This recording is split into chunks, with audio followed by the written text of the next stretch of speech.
नमस्कार मित्रांनो, SAP in Marathi या यूट्यूब चॅनलवरती तुमचं स्वागत आहे. आपण SAP प्रोजेक्ट इम्प्लिमेंटेशन बघतोय आणि त्याचाच हा पार्ट 2 आहे. जर तुम्ही पार्ट 1 पाहिला नसेल, तर तो लगेच बघून घ्या आणि देन मग हा पार्ट 2 बघा. ओके. सो या पार्ट 1 आणि पार्ट 2 मध्ये आपण पूर्ण एक SAP इम्प्लिमेंटेशन प्रोजेक्ट कसा असतो, SAP प्रोजेक्ट कसा असतो, हे पूर्ण आपण एक्सप्लेन करण्याचा प्रयत्न केलेला आहे. सो तुम्ही शेवटपर्यंत व्हिडिओ बघा, कोणतीही कन्सेप्ट मिस नका करू. फर्स्ट फेज आहे ती प्रोजेक्ट प्रिपरेशन फेज. ओके. तर आता या प्रोजेक्ट प्रिपरेशन ही फर्स्ट फेज आहे आपल्या ASAP मेथोडॉलॉजीची. ओके. तुम्ही पहिला एक स्क्रीनशॉट काढून घेतला होता बघा त्या कलरफुल डायग्रामचा, फ्लो डायग्रामचा, त्याच्यामध्ये 5 ते तुम्ही स्क्रीनशॉट काढलेला आहे तो साइड बाय साइड ठेवा. राईट. त्याच्यामध्ये तुमच्या लक्षात येईल की 5 फेजेस आहेत, त्यातली आपण पहिली फेज बघतोय. ओके. तर प्रोजेक्ट प्रिपरेशन फेज, आता ही फेज कधी होते चालू, तर बेसिकली एकदा का आपल्या इम्प्लिमेंटेशन पार्टनरला प्रोजेक्ट भेटला, की तो प्रोजेक्ट मॅनेजर काय करतो, एक टीम बनवतो. ओके. टीम बनवल्यानंतर आपला तो प्रोजेक्ट हा स्टार्ट होतो. राईट. मग तो स्टार्ट होताना तो काय करतो, पहिला एक मेथोडॉलॉजी डिस्कस करतो, की हां, की आपण ASAP मेथोडॉलॉजी यूज करणार आहे. मग ASAP मेथोडॉलॉजीमध्ये 5 फेजेस आहेत. पहिली फेज आहे ती प्रोजेक्ट प्रिपरेशन फेज आहे. ओके. सो एकदा का प्रोजेक्ट भेटला, की आता इथून आपला प्रोजेक्ट चालू झाला. मग प्रोजेक्ट मॅनेजर काय करतो, की ASAP मेथोडॉलॉजी आपल्याला यूज करायची आहे. मग चला आपण हे 5 फेजेसनुसार काम करूयात, जेणेकरून आपलं इम्प्लिमेंटेशन हे सक्सेसफुल होईल. मग त्यातली पहिली फेज आहे ती प्रोजेक्ट प्रिपरेशन फेज.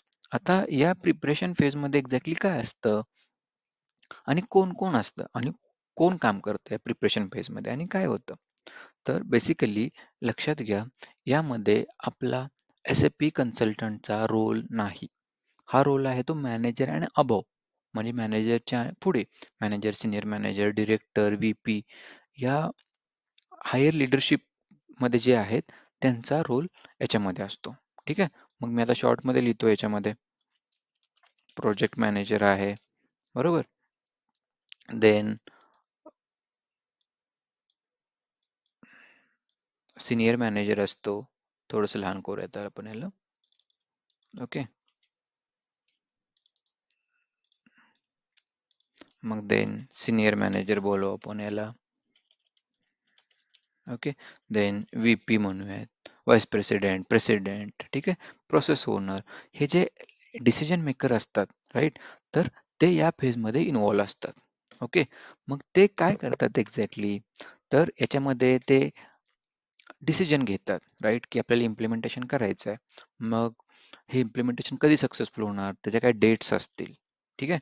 मग त्याला आपण एक शॉर्टमध्ये म्हणू की गो लाईव्ह डेट, कोणती फेजला किती पाहिजे, राईट, किती डेट म्हणजे तुमची ती डेट कन्सिडर होणार या फेजमध्ये.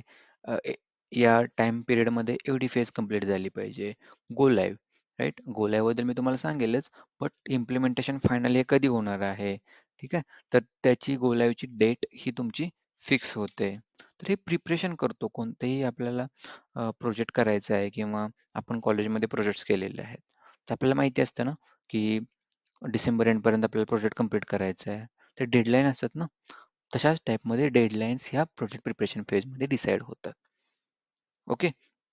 देन इन्फ्रास्ट्रक्चर आहे. ओके. मी काही इम्पॉर्टंट पॉईंट्स तुम्हाला सांगतोय. ओके. सो काही स्पेलिंग वगैरे मिस्टेक होत असतील तर समजून घ्या. ठीक आहे. टाईप करणं आणि एक्सप्लेन करणं थोडंसं डिफिकल्ट जातं म्हणून. ओके. सो इन्फ्रास्ट्रक्चर आहे. इन्फ्रास्ट्रक्चरमध्ये काय, की सपोज आता तुमचं नवीन इम्प्लिमेंटेशन येत आहे. मग त्यासाठी तुम्हाला SAP सिस्टमसाठी तुम्हाला लॅपटॉप्स लागतील, डेस्कटॉप लागेल, सर्व्हर सेटअप लागेल, सर्व्हर रूम लागेल. ठीक आहे. तर ह्या सगळ्या गोष्टीचा विचार करूनच ते इन्फ्रास्ट्रक्चर डिसाईड केलं जातं, की काय-काय पाहिजे. मग SAP सिस्टम तुम्ही कोण-कोण यूज करणार, म्हणजे किती युजर्स असतील SAP सिस्टम यूज करतायत ते. Okay. Number of users, right. कोण म्हणजे कधी यूज होणार आहे तुमचं. अ, मग तुम्ही वर्क फ्रॉम होम करणार असाल, मग त्यासाठी VPN कनेक्टिव्हिटी आली, राईट, किंवा ऑफिसमध्ये असाल तर तुम्हाला गरज नाहीये, राईट. मग ते त्या टाइम पिरियडसाठी तुमचं ते किती ॲक्टिव्ह युजर्स असतील, त्याचा लोड किती असेल, डेटाबेस काय असेल, सगळ्या गोष्टी ह्या डिस्कस केल्या जातात, राईट, यामध्ये. इन डिटेलमध्ये तुम्हाला डॉक्युमेंट पाहिजे असेल ना या पूर्ण इम्प्लिमेंटेशनवरती, तर तुम्ही मला व्हॉट्सअप करा. मी तुम्हाला ते डॉक्युमेंट पाठवेल. ओके. किंवा कमेंटमध्ये मला तुम्ही कोणती कन्सेप्ट नाही कळली ते सांगा. मी लगेच एक्सप्लेन करेल. कारण माझे तुम्ही बाकीचे दुसरे व्हिडिओ जर बघितले तर प्रत्येक कमेंटला मी रिप्लाय केलेला आहे. अशी एकही कमेंट दिसणार नाही की ज्याला मी लाईक किंवा कमेंट नाही केलेली आहे. अनफॉर्च्युनेटली एखादी मिस झालेली असेल, बट 99% मी केलेलं आहे. ओके. तर प्रोजेक्ट प्रिपरेशन फेजमध्ये थोडक्यात प्रिपेअर केलं जातं, की बाबा एक्झॅक्टली पाहिजे काय, राईट? फॅसिलिटीज काय पाहिजेत आपल्याला, राईट? इम्प्लिमेंटेशन पार्टनर सिलेक्ट झालेला आहे, तर त्यासाठी आपण त्याच्यासोबत कसं काम करणार आहे, राईट? तर हे इन्फ्रास्ट्रक्चर्स, किती लॅपटॉप लागतील, डेस्कटॉप किती लागतील, कारण हे SAP सिस्टम हे लॅपटॉपवरती चालतं. बरोबर. तर त्यासाठी डेस्कटॉप लागेल का लॅपटॉप लागेल, मग किती लागतील, किती युजर्स असतील, मग हे नंबर ऑफ युजर्स कशासाठी सिलेक्ट केले जातात, कारण याच्यावरती लायसन असते. तुम्हाला माहिती आहे, तुम्ही काहीतरी सबस्क्रिप्शन घ्यायला गेला तर एकदा सबस्क्रिप्शन घेतलं की ते तुम्ही 4 लोक यूज करू शकता किंवा 2 लोक यूज करू शकता. तसं SAPचं लायसन आहे. तुम्ही ते लायसन परचेस केलं की 500 लोकांसाठी एवढं फी असते, 1000 लोकांसाठी युजरसाठी एवढी फी असते, राईट? ते डिपेंड असतं ते. सो ह्या सगळ्या गोष्टीचा विचार करून तुमचं हे प्रोजेक्ट प्रिपरेशन होतं की एक्झॅक्टली करायला काय पाहिजे. बरोबर. देन लास्टला असते ती आपली एक किक ऑफ मीटिंग एक असते. ओके. या किक ऑफ मीटिंगमध्ये काय होतं की सगळं डिस्कशन झाल्यानंतर मी तुम्हाला हे सगळं शॉर्टमध्ये सांगतोय. ठीक आहे. याचा सगळ्याचा कोर्स असतो तो 12 तासाचा, 10-12 तासाचा कोर्स आहे, राईट? तुम्हाला तो पाहिजे असेल तरी मला कॉन्टॅक्ट करा, मी तुम्हाला तो देईल. ओके. बट हा व्हिडिओ थोडासा मोठा होतोय, मी त्याला शॉर्ट करतोय थोडासा, तुम्हाला अंडरस्टँड व्हायला पाहिजे लगेच. ठीक आहे. आणि किक ऑफ मीटिंग पासून मग SAP कन्सल्टंटचा रोल चालू होतो, राईट? प्रोजेक्ट प्रिपरेशनमध्ये रोल आपला नसतो कन्सल्टंटचा, बट किक ऑफ मीटिंगमध्ये सगळे ABC कंपनीचे इम्प्लिमेंटेशन पार्टनरचे जे काही कन्सर्न पर्सन असतात ते एकत्र येतात आणि ते इंट्रोडक्शन होतं. त्या डेट्स डिसाईड केल्या जातात, त्या तुम्हाला कम्युनिकेट होतात. ते बिझनेस पर्सन असतात, त्याची ओळख तुमची होते, कारण त्यांच्यासोबत तुम्हाला काम करायचं आहे. बरोबर. हे सगळं प्रिपरेशन फेजमध्ये होतं आणि एकदा किक ऑफ मीटिंग झाली की इथून ॲक्च्युअली आपला रोल चालू झाला as a SAP consultant, right? आता इथंपर्यंत तुम्हाला किती समजलं? ठीक आहे. ते थोडंसं तुम्ही ॲनलाईज करा. एक थोडक्यात डोक्यात एक पिक्चर बनवा, राईट? कारण हे सगळ्यात इम्पॉर्टंट आहे. जेवढं तुमचा कोर्स इम्पॉर्टंट आहे, तेवढं हे इम्प्लिमेंटेशनचा व्हिडिओ पण इम्पॉर्टंट आहे. बरोबर. आता तुमचा प्रोजेक्ट इथे स्टार्ट झाला. बरोबर. आता ही झाली तुमची फर्स्ट फेज. कोणती? Project preparation. ओके. नेक्स्ट येतोय तो आपण इथे म्हणतोय बिझनेस ब्लूप्रिंट. याला म्हणतो आपण BBP, राईट? सो याला आपण शॉर्टमध्ये अजून एक अल्टरनेटिव्ह म्हणजे रिक्वायरमेंट गॅदरिंग फेज पण म्हणतो आपण याला. ओके. किंवा याला आपण बिझनेस ब्लूप्रिंट तर म्हणतोय. ओके. तर हे अल्टरनेट वर्ड्स आहेत, राईट? सेकंड फेज आहे ती ही. ओके. आता या फेजमध्ये काय होतं की ॲक्च्युअली आपण किक ऑफ मीटिंगमध्ये ABC कंपनीच्या आपली जी कंपनी होती तिकडे आपण SAP इम्प्लिमेंट करतोय. सो आपल्याला ते ABC कंपनीचे डिटेल्स माहिती पाहिजेत ना, ती कंपनी काय करते. पहिले इंडस्ट्री माहिती पाहिजे. आला का रेफरन्स? मी सुरुवातीत दिला होता की ABC कंपनी ही कोणती कंपनी आहे? ऑटोमोबाईल आहे, केमिकल आहे, मॅन्युफॅक्चरिंग आहे, फार्मास्युटिकल आहे, का टेलिकम्युनिकेशन आहे, की गॅसची कंपनी आहे, राईट? ते आपल्याला माहिती पाहिजे. ती इंडस्ट्री माहिती पाहिजे. कारण आपल्याला ज्यावेळेस कळतं की हा प्रोजेक्ट आहे, केमिकल कंपनीचा प्रोजेक्ट भेटलेला आहे किंवा मॅन्युफॅक्चरिंग ऑटोमोबाईल्स कंपनी प्रोजेक्ट भेटलेला आहे. तर त्या कंपनीच्या बिझनेस प्रोसेस आपल्याला माहिती पाहिजे. ज्यावेळेस इम्प्लिमेंटेशनवरती काम करताना त्यासाठी मी तुम्हाला अगोदर त्या 2 गोष्टी सांगितल्या होत्या. ओके. सो तुम्ही ज्यावेळेस डिस्कशनसाठी जाल आता ह्या फेजमध्ये, त्यावेळेस तुमच्या बिझनेस प्रोसेस तिथं येणार आहेत. ओके. सो याच्यामध्ये काय करतो की आपण ॲक्च्युअली ABC कंपनीचे जे बिझनेस पर्सन आहेत, राईट? जे सुपर युजर्स आहेत किंवा जे काही प्रोसेस ओनर आहेत, त्यांच्याशी आपण डिस्कस करतो.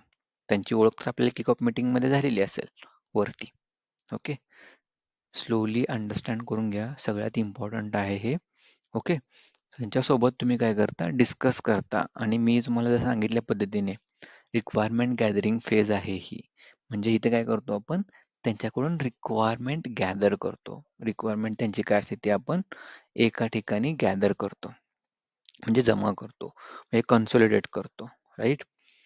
आता कधी कधी इंग्लिशचे मराठीत आपल्याला कन्व्हर्जन होत नाही, तेवढं अंडरस्टँड करून घ्या, राईट. कारण मी जेवढं होता होईल तेवढं तुम्हाला मराठी इंग्लिशमध्ये समजावून सांगतोय. कारण माझा उद्देशच आहे की आपल्या मराठी माणसांना हे कळालं पाहिजे, राईट. आता आपल्याला हे थोडंफार इंग्लिश वर्ड कळतातच, राईट. म्हणून तेवढं तुम्हाला अंडरस्टँड करावं लागेल, बरोबर. चला, तुम्ही अंडरस्टँड करताय मला माहिती आहे, एकदम खुश. ओके.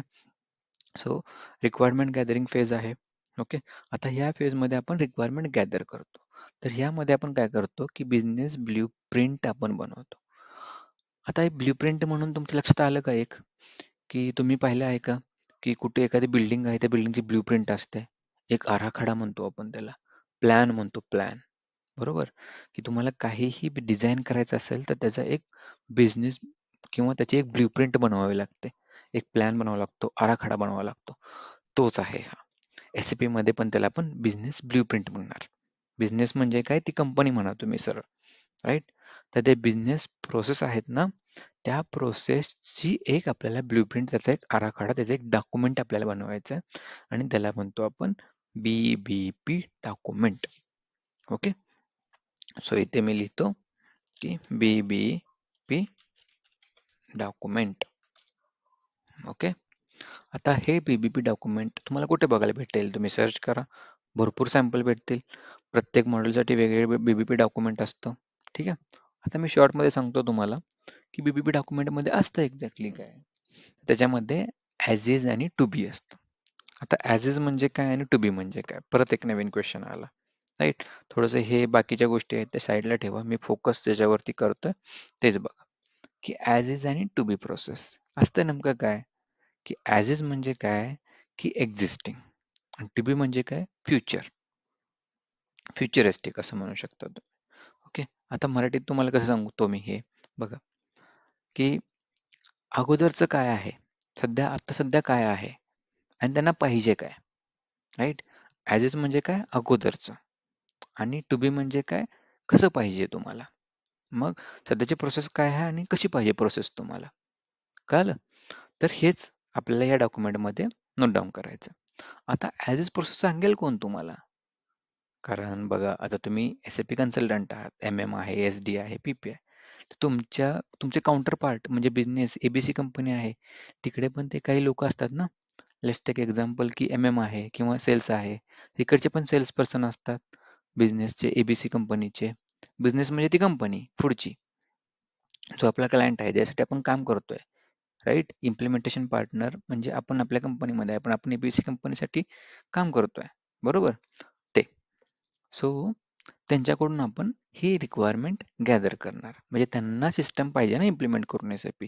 सो ते तुम्हाला रिक्वायरमेंट देणार की आम्हाला अशी सिस्टम पाहिजे, आम्हाला तशी सिस्टम पाहिजे, बरोबर. मग त्या बेसवरती तुम्ही हे डॉक्युमेंट क्रिएट करणार. मग तुम्ही काय करणार, सुरुवातीला त्यांच्याबरोबर डिस्कशन स्टार्ट केल्यानंतर डॉक्युमेंटमध्ये तुम्ही त्यांच्याकडून ॲज इज प्रोसेस जाणून घेणार, म्हणजे तुमची सध्याची प्रोसेस काय आहे ते आम्हाला सांगा. मग आम्ही तुम्हाला सांगतो की टू बी प्रोसेस कशी करायची, किंवा तुम्हाला काय पाहिजे ते सांगा, मग आम्ही पुढचे तुम्हाला डिटेल्स सांगतो. कारण SAP कन्सल्टंट आहात म्हणजे तुम्ही SAPचे मास्टर आहात. SAP म्हणजे काय तुम्हाला सगळं माहिती आहे, तुमच्या मॉडेलचं तुम्हाला 100% नॉलेज आहे, असं कन्सिडर होतं. पुढचा माणूस तसंच कन्सिडर करणार ना, बरोबर.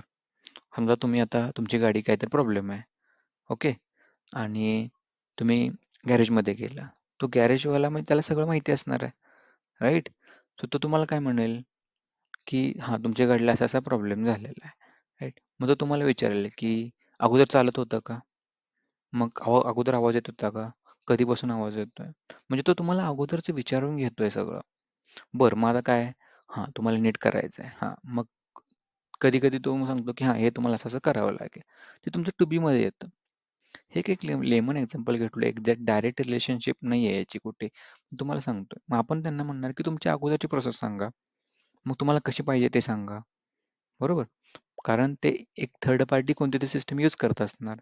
मग ते सांगतायत की आमची प्रोसेस ही आहे, आमची बिझनेस प्रोसेस ही आहे, की आमच्याकडे काय होतं की परचेस रिक्वेशन बनतं, म्हणजे आम्ही एक रिक्वायरमेंट जनरेट करतो, मग त्याची आम्ही ऑर्डर काढतो, मग ते आम्ही त्याची प्रिंट काढतो, ते वेंडरला पाठवतो, मग ते लेटर पाठवतो पोस्टाने आणि मग त्याच्या अगेन्स्ट तो मटेरियल सेंड करतो ट्रान्सपोर्टनी. मग ते आमच्याकडे रिसीव्ह झालं की आम्ही ते एंट्री मारतो. अशी एक त्यांनी ढोबळ प्रोसेस सांगितली. ती झाली त्यांची ॲज इज बिझनेस प्रोसेस. बरोबर.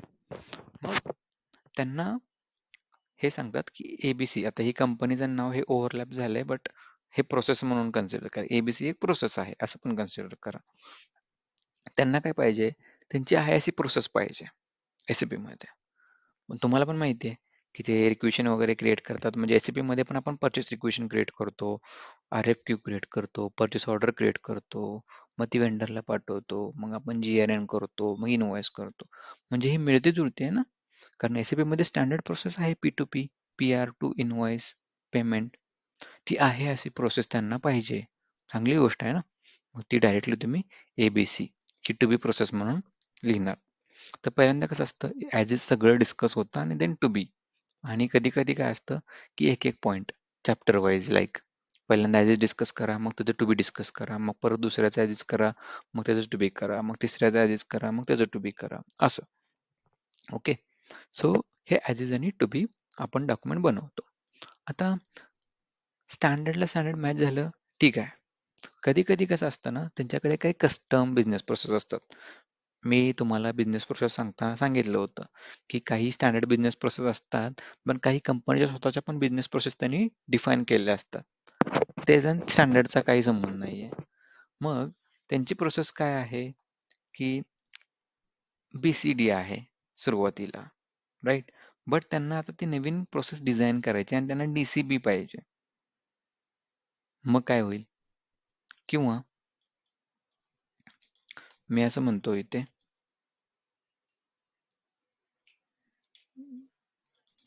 की बघा, आता इथे आपण थोडस असं करूया. अरे, एकच मिनिट द्या, मी ह्याला थोडस डिझाईन करतो. येस. ओके. अजून एक एक्झाम्पल घेतो की ते DEF म्हणतो मी त्याला, राईट. आणि त्यांना काय पाहिजे, DFE पाहिजे. ओके. असं. आता हे ॲज आणि टू बी मध्ये तुम्हाला कळालं की ABC आहे, त्यांना ॲज इट इज प्रोसेस पाहिजे. BCD आहे, राईट, त्यांना इथे DCB पाहिजे. इथे DEF आहे, त्यांना DFE पाहिजे. आता हे मी एक्झॅक्टली करतोय काय, की त्यांची ही ॲज इज प्रोसेस आहे आणि त्यांना पाहिजे, कधी कधी सेम पाहिजे, कधी कधी वेगळी पाहिजे, राईट. मग मी तुम्हाला पहिला ही एक प्रोसेस डिझाईन म्हणजे एक्सप्लेन करतो की त्यांना पाहिजे, त्यांच्याकडे एक्झिस्टिंग आहे DEF, म्हणजे डी टू मटेरियल ईला जाते, ई टू एफला जाते, अशी एक प्रोसेस आहे त्यांच्याकडे. आता प्रत्येक इंडस्ट्रीचे प्रोसेस वेगळे असतात, ते तुम्हाला आयडेंटिफाय करावे लागतील सर्च करून. मी एक एक्झाम्पल देतो इथे. आणि त्यांना पाहिजे DFE, बट ह्याच्यामध्ये स्लाइड थोडा चेंज आहे ना. E to F आहे आणि ते F to E म्हणतंय. बट टू बी प्रोसेस म्हणजे काय, की जी प्रोसेस तुम्ही SAP मध्ये मॅप करणार आहे. SAP मध्ये तुम्ही ज्यावेळेस प्रॅक्टिस करता ना, त्यावेळेस कंपनी क्रिएट करता, प्लांट क्रिएट करता, सेल्स ऑर्गनायझेशन क्रिएट करता. ठीक आहे. सो हे क्रिएट करताना हे तुम्हाला रिक्वायरमेंट देतंय कोण? तर तुमचा क्लायंट देतोय, तुमची ABC कंपनी देते तुम्हाला, राईट. आणि ते तुम्ही इथे डिस्कस करताय. लक्षात घ्या, मी तुम्हाला इनडायरेक्टली पुढचा पण पार्ट सांगितला. आणि ते तुम्ही टू बी प्रोसेसमध्ये त्यांच्याकडून पाहिजे, त्यांच्याकडून माहिती करून घेताय की तुमच्याकडे किती प्लांट आहेत. 5 प्लांट आहेत. आता किती पाहिजेत? 10 प्लांट पाहिजेत, राईट. पण प्लांटमध्ये काही मेजर नाही आहे ना, तुम्ही 10 का 20 प्लांट क्रिएट करू शकता, राईट. अशा पद्धतीने मग तुमच्याकडे पीआर टू पीओ बनतं. मग तुम्हाला पीआर टू पीओ पाहिजे का इथे? हां, मग त्याचे डॉक्युमेंट टाईप काय पाहिजेत? सगळं डिस्कस करताय तुम्ही इथे. मी आता बिझनेस ब्लूप्रिंट डॉक्युमेंट बनवतोय आपण, ते सांगतो. आता यांना DEF आहे, त्यांना DFE पाहिजे. बट SAP काय म्हणतंय की DFE थोडंसं चुकतंय. DEF ही स्टँडर्ड प्रोसेस आहे, ती तुम्ही करू शकता का? मग तुम्ही त्यांना कन्व्हिन्स करा की DEFच्या ऐवजी मी DFE पण प्रोसेस आपण स्टँडर्ड प्रोसेस आहे, SAP ने पण ही सजेस्ट केलेली आहे. ते जर कन्व्हिन्स झाले आणि त्यांची बिझनेस प्रोसेस जर स्ट्रॉंग होत असेल, आणि बिझनेस प्रोसेस स्ट्रॉंग म्हणजे त्यांच्या ऑर्गनायझेशनचं गोल पण स्ट्रॉंग असणं, म्हणजे त्यांचं अचीव्ह करण्यासाठी पण इझी जाणार, बरोबर. हे आपण सुरुवातीला डिस्कस केलं होतं बघा त्यासाठी तरी. तर मग तुम्ही त्यांना कन्व्हिन्स केल्यानंतर मग आपण ती DEF प्रोसेस जी आहे ती आपण SAP मध्ये मॅप करणार ॲज अ स्टँडर्ड प्रोसेस. कळालं? बट या केसमध्ये ओके, या केसमध्ये इथे काय होईल, त्यांची आहे BCD, त्यांना पाहिजे DCB, राईट?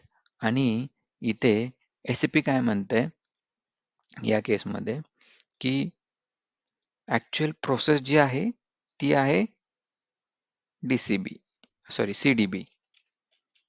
ओके, SAP म्हणते.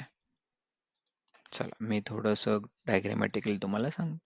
स्टँडर्ड प्रोसेस किंवा स्टँडर्ड बिझनेस प्रोसेस आहे ना ऑटोमोबाईल कंपनीसाठी, कारण आपण ऑटोमोबाईल कंपनी आहे ना EBC असं कन्सिडर करतो. तर CDB ही स्टँडर्ड प्रोसेस आहे. नाही, पण त्यांना DCBच पाहिजे, राईट? DCBच पाहिजे. तर मग काय करणार? त्यासाठी तुम्हाला कस्टमने जावं लागणार. म्हणजे स्टँडर्ड नाही यूज करत तर तुम्हाला कस्टम सोल्युशन डिझाईन करावं लागणार. त्याच्यावरती पण मी एक व्हिडिओ आणणार आहे.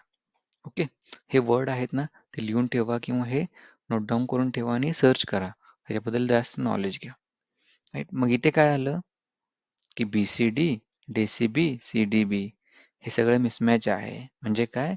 इथे तुमचा गॅप आहे, बरोबर? इथे ABC ला ABC पाहिजे होतं, तिथे गॅप नव्हता, सगळं स्ट्रीमलाईन होतं, राईट? इथे पण तुमचं तुम्ही कन्व्हिन्स केलं आणि SAP ची स्टँडर्ड प्रोसेस इथे DEF होती, त्यांची पण एक्झिस्टिंग DEF होती किंवा त्यांची असं म्हणू शकता की FED होती as is process. But SAP म्हणताय ना DEF ही स्टँडर्ड आहे आणि ऑटोमोबाईलसाठी ही स्टँडर्ड प्रोसेस आहे, तुम्ही यूज करू शकता. म्हणजे पण इथं तुमचा गॅप नाही आहे. मग मी काय केलं आता की ॲनालिसिस केलं कशाचं, गॅपचं, राईट? हे वर्ड आला गॅप ॲनालिसिस, कुठं ऐकलं?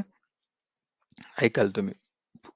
तर गॅप ॲनालिसिस म्हणजे काय करतो आपण की as is and to be मध्ये काही डिफरन्स असेल त्याचा आपण तो डिफरन्स आणि टू बी आणि SAPच्या ज्या स्टँडर्ड प्रोसेस आहेत, इंडस्ट्रीच्या ज्या बिझनेस प्रोसेस आहेत, याच्यामध्ये पण काही गॅप असेल तो आयडेंटिफाय करतो, याचं ॲनालिसिस करतो आणि त्याला आपण म्हणतो गॅप ॲनालिसिस. लक्षात आलं? हे आपण असं बिझनेस ब्लूप्रिंट डॉक्युमेंट हे बनवत असतो. ओके, आता एकदा का हे डॉक्युमेंट बनवलं की फायनल जे येतं ते BBP sign off. Okay, BBP sign off म्हणजे काय? हे डॉक्युमेंट बनवल्यानंतर तुम्ही त्यांच्याकडनं अप्रुव्हल घेणार, नाहीतर परत जाऊन ते म्हणणार मी सांगितलंच नव्हतं, मी कधी सांगितलं होतं. हे आपले क्वेश्चन असतात ना, आपण मित्रामित्रांमध्ये पण बोलतो, हे मी बोललोच नव्हतो, असं थोडीच असतं, राईट? त्यासाठी तुम्ही जर मित्राला म्हणला मला तू व्हॉट्सअप कर आणि तुम्ही त्याला चॅटिंग दाखवू शकता, बघ तू बोलला होता की नाही. त्यासाठी हे म्हणतो आपण की बिझनेस ब्लूप्रिंट त्यांच्याकडे आपण साईन करून घेणार ईमेलवरती किंवा रिटर्नमध्ये की ह्या रिक्वायरमेंट तुम्ही डिझाईन केलं त्या. कारण टू बी हे तुम्ही सांगितलं की ABC आणि तो म्हणला नाही नाही ABC नाही, मी CBA सांगितली होती. फसलो ना आपण. त्यासाठी सगळं ईमेलवरती सगळं प्रॉपर डॉक्युमेंटेशन पाहिजे.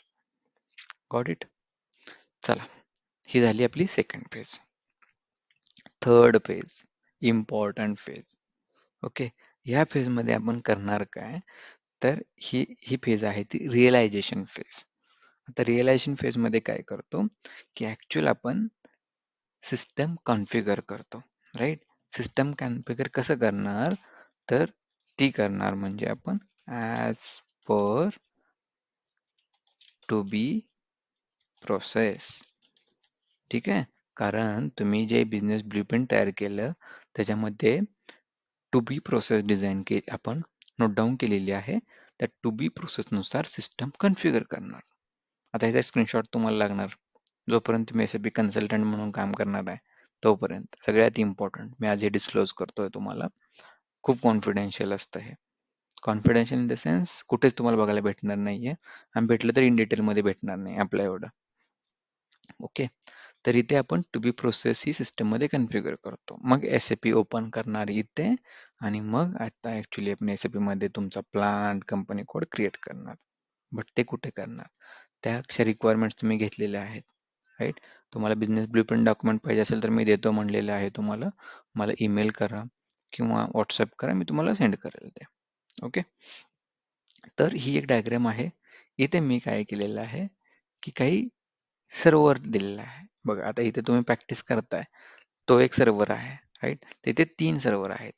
लगेच समजावून सांगतो तुम्हाला. एक आहे डेव्हलपमेंट सर्व्हर, टेस्ट सर्व्हर आणि प्रोडक्शन सर्व्हर. बरोबर? आता डेव्हलपमेंट सर्व्हर म्हणजे फक्त कन्सल्टंटला ॲक्सेस असतो त्याचा. क्वालिटी सर्व्हरला कन्सल्टंट प्लस सुपर युजर, प्रोडक्शनला एंड युजर. ओके? फक्त आणि कन्सल्टंट आणि सुपर युजरला डिस्प्ले ॲक्सेस असतो. हे लक्षात घ्या. ओके, 3 सिस्टम असतात: डेव्हलपमेंट सिस्टम, क्वालिटी और टेस्ट और UAT system and production system. अशा 3 सिस्टम असतात. आपण जे काही कॉन्फिगरेशन करणार आहे ते सगळं आपण डेव्हलपमेंटमध्ये करतो. ओके, देन आपण काय जे सगळं टेस्टिंग करणार आहे ते टेस्ट सिस्टममध्ये करतो. ओके, आणि इथे प्रोडक्शनमध्ये ॲक्च्युअली आपला बिझनेस, ॲक्च्युअली आपली कंपनी जी असते ABC कंपनी, ते SAP यूज करतं. म्हणजे तुमचं WhatsApp आहे. WhatsAppमध्ये पण 3 सिस्टम असतात, 3 ॲप्लिकेशन असतात, पण तुम्हाला फक्त प्रोडक्शनचं सॉफ्टवेअर ॲप्लिकेशन दिलेलं आहे. जे WhatsApp कंपनी आहे त्यांच्याकडे, मेटाकडे 3 सिस्टम आहेत, 3 ॲप्लिकेशन असतात. एक डेव्हलपमेंट, जिथे ते डेव्हलपमेंट करतात, दुसरं टेस्ट करतात आणि मग तुम्हाला ते अपडेट देतात प्रोडक्शनला. कळलं का? म्हणजे तुम्ही जे WhatsApp यूज करताय ते प्रोडक्शन WhatsApp यूज करताय. ओके, अशा पद्धतीने लक्षात घ्या. ठीक आहे. सो आता जे काही कन्फिग्रेशन करणार आपण ते डेव्हलपमेंटमध्ये करणार. मग तुम्ही ज्यावेळेस प्रॅक्टिस करत असताना समजा प्लांट क्रिएट केला MM चा एक आणि तो सेव्ह केला, तिथे ते एक ट्रान्सपोर्ट रिक्वेस्ट जनरेट होते. ती कशासाठी होते? कारण त्या रिक्वेस्टमध्ये, ट्रान्सपोर्ट रिक्वेस्टमध्ये तुमचे चेंजेस सेव्ह होतात. ते प्लांट क्रिएट होतो, राईट? कारण तुम्हाला एका सिस्टममधून दुसऱ्या सिस्टममध्ये ट्रान्सफर करण्यासाठी तुम्हाला काय पाहिजे? TR पाहिजे. म्हणजे काय? इथे एकदा प्लांट क्रिएट केला आणि तुम्ही TR मध्ये सेव्ह केला आणि तो TR तुम्ही इकडून इकडे जर ट्रान्सफर केला, तर या सिस्टममध्ये पण तुमचा दुसरा TR, दुसरा तो सेम प्लांट क्रिएट होतो त्या TRच्या माध्यमातून, राईट? आणि मग तुम्ही जर इथून तो याला मी इकडे कॉपी करतो, राईट? आणि ह्याला आपण थोडंसं फिरवू असं. ओके, इथून या सिस्टममध्ये टाकला की तो तुम्हाला प्लांट इकडे पण क्रिएट होतो. म्हणजे प्लांट क्रिएट करायचा एकदाच, सेव्ह करायचा TR मध्ये आणि तो TR फक्त मूव्ह करायचा जिथे तुम्हाला प्लांट क्रिएट करायचा आहे तिथे. ओके, तर अशा पद्धतीने आपण हे मूव्ह करत राहतो चेंजेस, आणि हे सगळं आपण कुठे करतो? सुरुवातीला डेव्हलपमेंटमध्ये करतो. म्हणजे प्लांट केला डेव्हलपमेंटमध्ये क्रिएट, त्यांना 5 प्लांट पाहिजे तर 5 प्लांट क्रिएट केले. आता आपण टेस्टिंग पण करतो. तर डेव्हलपमेंटमध्ये जी टेस्टिंग करतो त्याला आपण युनिट टेस्टिंग म्हणणार. क्वालिटीमध्ये टेस्टिंग करतो त्याला आपण सिस्टम इंटिग्रेशन टेस्टिंग म्हणणार, राईट? आपण करतोय कन्सल्टंट, कारण इथे आपल्याला पण ऍक्सेस असतो आणि सुपर युजरला पण. सुपर युजर म्हणजे कोण? ज्यांनी आपल्याला रिक्वायरमेंट दिली आहे तो, राईट? आता इथे आपला प्लांट क्रिएट केला आणि आपण इकडे ट्रान्सफर केला, तर तो सुपर युजरला आपण सांगणार की तू बाबा तो चेक कर, तुला पाहिजे तसं आम्ही प्लांट क्रिएट केलेला आहे की नाही, चेक कर. मग तो चेक करणार, राईट? आणि तो आपल्याला कन्फर्म करणार, हां बाबा प्लांट क्रिएट आहे. तर त्याला म्हणायचं unit testing, sorry, user acceptance testing. Okay, तर तो तुम्हाला UAT कन्फर्मेशन देणार. बट त्याच्या अगोदर पण तुम्ही तो प्लांट क्रिएट केल्या इथे चेक करणार की प्लांट मी क्रिएट केलाय बरोबर आहे का? त्याला म्हणायचं युनिट टेस्टिंग, जी डेव्हलपमेंटमध्ये होते. बघा टेस्टिंगचे टाईप सांगतोय मी तुम्हाला. युनिट टेस्टिंग जी डेव्हलपमेंटमध्ये होते.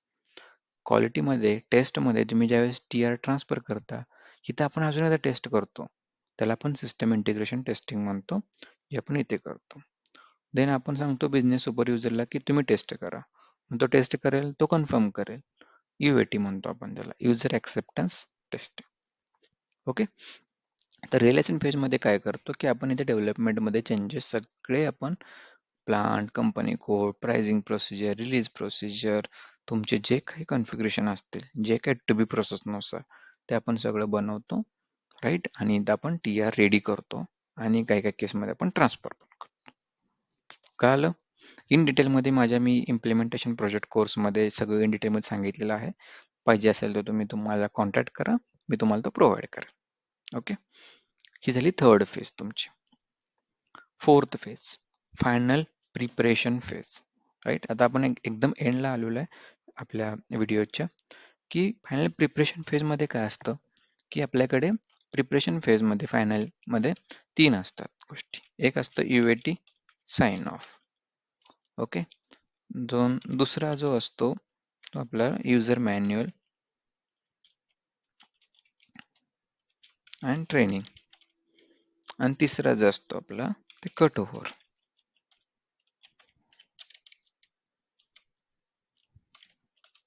ओके. तर ह्या तीन आपल्या एक आपण असं म्हणू शकतो की फेज आहेत, सब फेज आहेत. फायनल प्रिपरेशन मध्ये 3 फेज मध्ये करतो.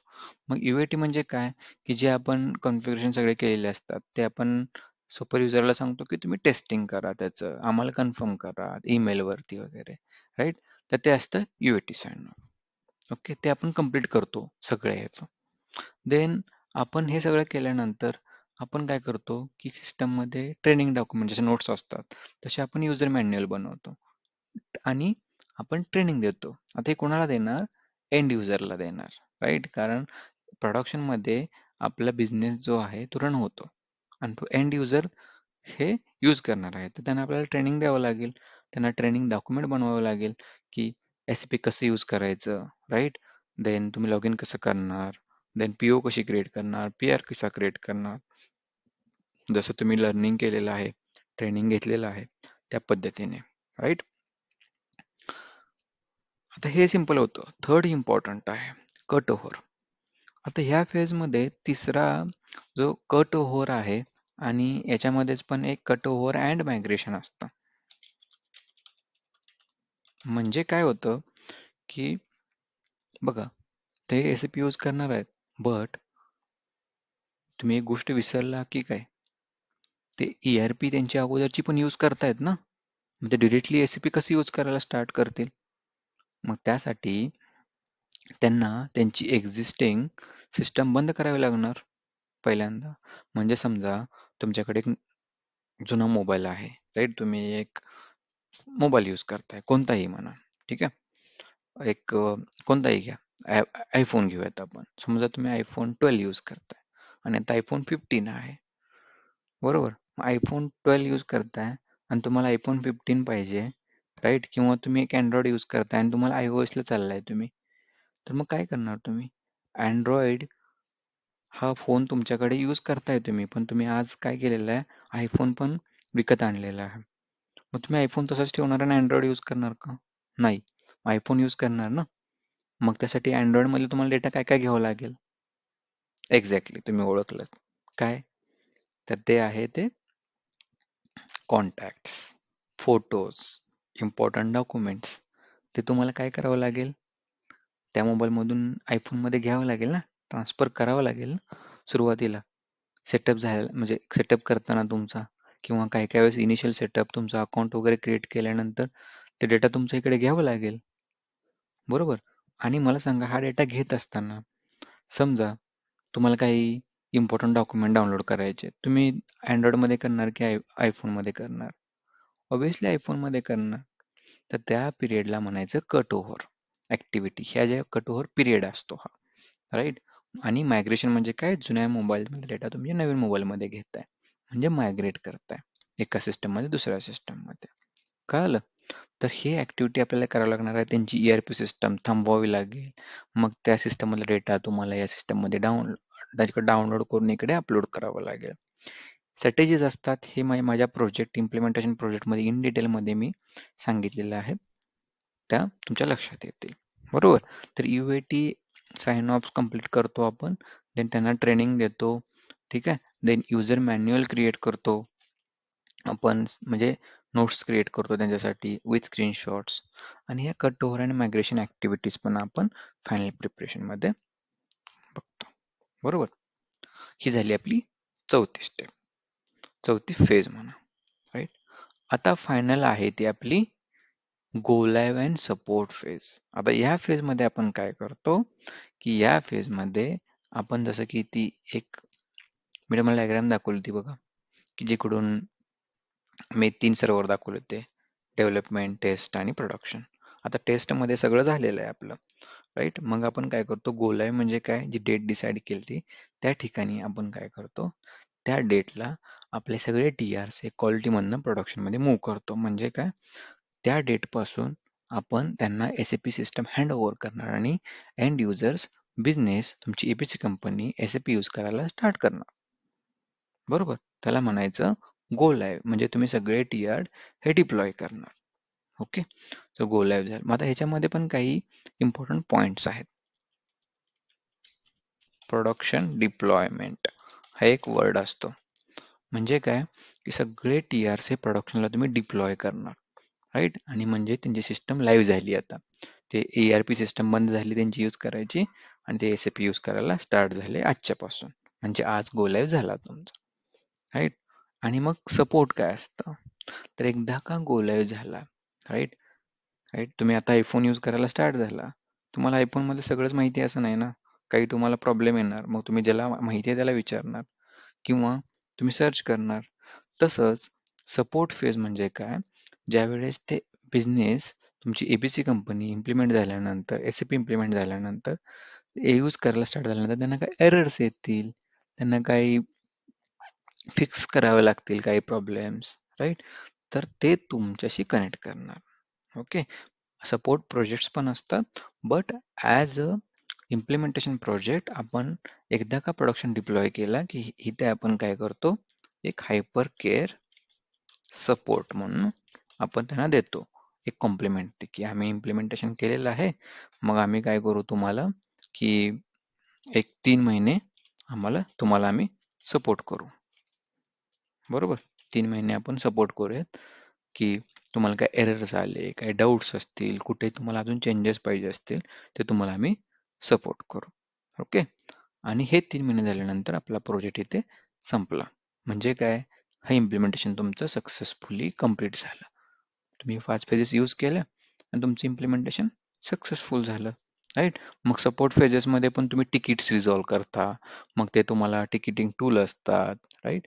ज्यावेळेस मी नवीन व्हिडिओ बनवेल त्यावेळेस मी ह्या प्रत्येक फेजेसमध्ये जे काय आपण कीवर्ड यूज केले किंवा प्रोजेक्टचे टाईप असतात, बरोबर? इम्प्लिमेंटेशन हा एक प्रोजेक्टचा टाईप आहे, सपोर्ट प्रोजेक्ट हा प्रोजेक्टचा टाईप आहे, रोल आउट हा प्रोजेक्ट टाईप आहे, ते मी डिस्कस करेलच नंतर. बट ॲज अ कॉम्प्लिमेंटरी 3 महिने आपण त्यांना सपोर्ट करतो. कुणाला? ABC कंपनीला, as a hyper care support, right?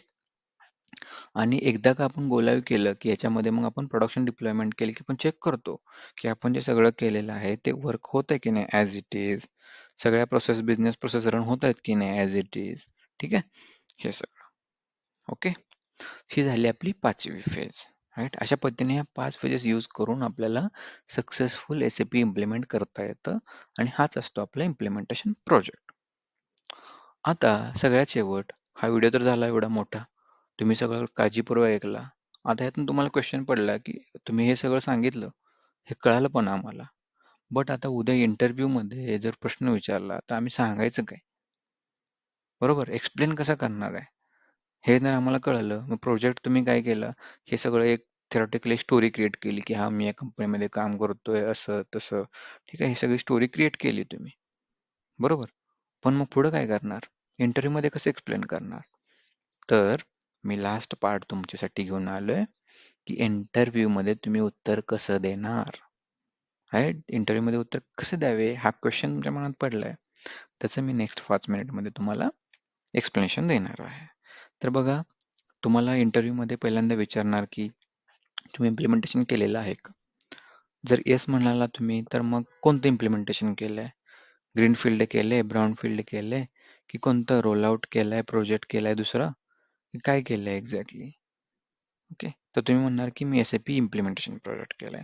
मग ECC केलंय का S4 केलंय? तर मग तुम्हाला सुरुवातीला ECC सांगा, कारण थोडंसं इझी असेल.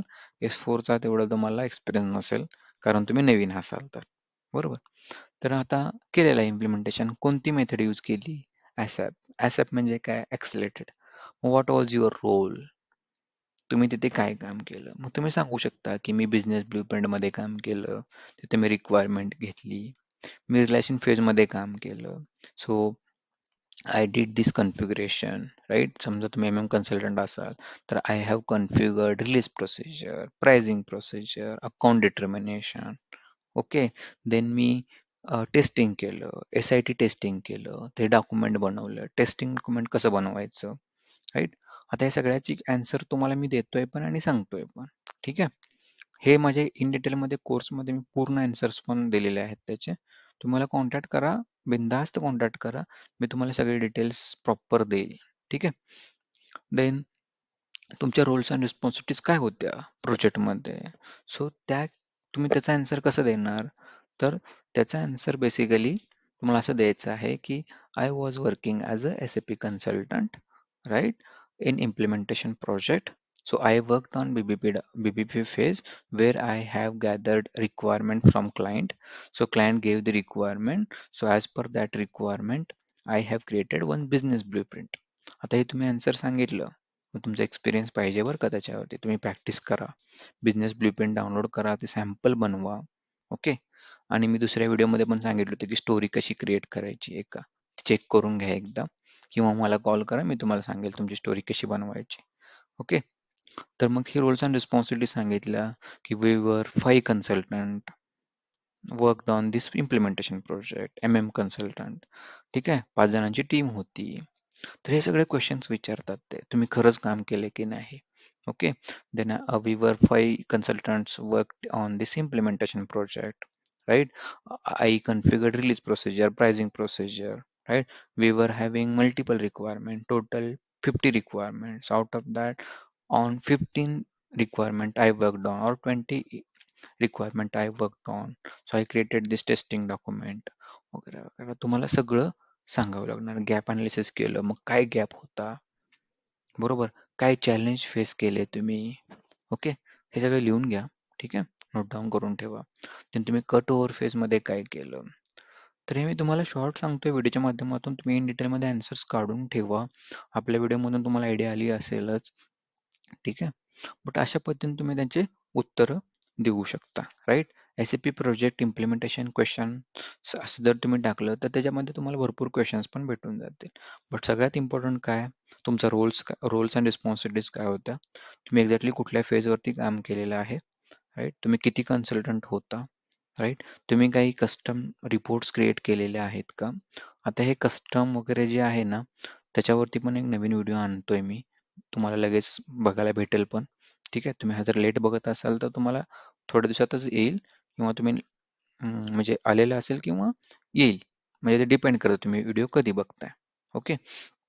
सो त्या केसमध्ये तुम्हाला लक्षात आलं का की कसे आन्सर देऊ शकता तुम्ही. तर हे प्रिपेअर करा. त्यासाठी पहिला प्रोजेक्ट करा आणि एक फील घ्या की मी प्रोजेक्टवरती खरंच काम केलेलं आहे का. तुम्ही खरंच केलं असेल, वेल अँड गुड. नसेल तर तुम्ही एक स्टोरी बनवू शकता अशा प्रॉपर वेनी, आणि त्याचा तुम्ही एक फील दुसऱ्याला देऊ शकता इंटरव्ह्यूमध्ये. ओके. चला, तर आज आपण इथेच थांबूयात. हा व्हिडिओ कसा वाटला तो मग मला सांगायला विसरू नका कमेंट्समध्ये, राईट. आणि लाईक आणि तुम्ही कमेंट्स आणि सबस्क्राईब वगैरे तर ह्या गोष्टी तुम्ही करतायच. तुम्हाला सांगायची गरज नाही, कारण मराठी माणसांना पुढे घेऊन जाण्यासाठीच हे आपण सगळं करतोय. ओके. चला मग, धन्यवाद. हा व्हिडिओ तुम्ही इथपर्यंत बघितला. असेच नवीन नवीन व्हिडिओ आपण परत घेऊन येऊयात. ओके. सो हा व्हिडिओ बघितला परत येतो तुमचं. थँक्यू, धन्यवाद. ओके. SAP मध्ये करिअर करा, आणि तुम्हाला जर इम्प्लिमेंटेशन प्रोजेक्ट डिटेलमध्ये करायचं असेल तर कॉन्टॅक्ट करा. धन्यवाद.